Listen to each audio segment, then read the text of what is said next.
ভিডিওটা উপরে টান দেন না। আমি এখন যে কথাটা বলবো, আল্লাহ পাক বান্দাকে বেহেশতে নেওয়ার জন্য জিম্মাদারি হয়ে যাবেন। কোন আমলটি করলে আমি সেটা বলবো। আপনি যদি ভিডিও টান দেন তাহলে জানবেন কীভাবে ভাই। আর আপনি জানার পরে অবশ্যই শেয়ার করে দিবেন, লাইক করে দিবেন, কমেন্ট করবেন।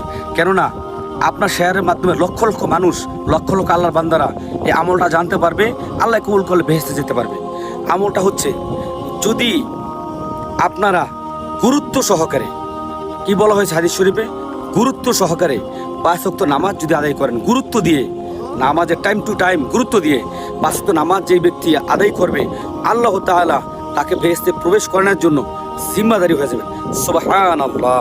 এর জন্য বেশি বেশি শেয়ার করে দিয়েন, যাতে আমার ভাইয়েরা, আমার বোনেরা জানতে পারে। আমলটা জানতে পারলে তো করতে পারবে, করতে পারলে হয়তো আল্লাহ কবুল করে তারা বেহেশতেবাসী হবে। এই জন্য মুসলমানের কাজ হচ্ছে এক ভাই আরেক ভাইকে সাহায্য করা।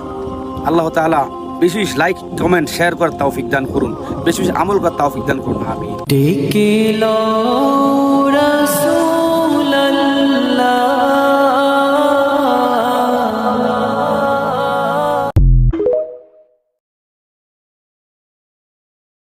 ভিডিওটা উপরে টান দেন না। আমি এখন যে কথাটা বলবো, আল্লাহ পাক বান্দাকে বেহেশতে নেওয়ার জন্য জিম্মাদারি হয়ে যাবেন। কোন আমলটি করলে আমি সেটা বলবো। আপনি যদি ভিডিও টান দেন তাহলে জানবেন কীভাবে ভাই। আর আপনি জানার পরে অবশ্যই শেয়ার করে দিবেন, লাইক করে দিবেন, কমেন্ট করবেন। কেননা আপনার শেয়ারের মাধ্যমে লক্ষ লক্ষ মানুষ, লক্ষ লক্ষ আল্লাহর বান্দারা এই আমলটা জানতে পারবে, আল্লাহ কবুল করলে বেহেশতে যেতে পারবে। আমলটা হচ্ছে, যদি আপনারা গুরুত্ব সহকারে, কি বলা হয়েছে হাদিস শরীফে, গুরুত্ব সহকারে 5 ওয়াক্ত নামাজ যদি আদায় করেন, গুরুত্ব দিয়ে নামাজের টাইম টু টাইম গুরুত্ব দিয়ে 5 ওয়াক্ত নামাজ যেই ব্যক্তি আদায় করবে, আল্লাহ তাআলা তাকে বেহেশতে প্রবেশ করানোর জন্য জিম্মাদারি হয়ে যাবেন। সুবহানাল্লাহ। এর জন্য বেশি বেশি শেয়ার করে দিয়েন, যাতে আমার ভাইয়েরা, আমার বোনেরা জানতে পারে।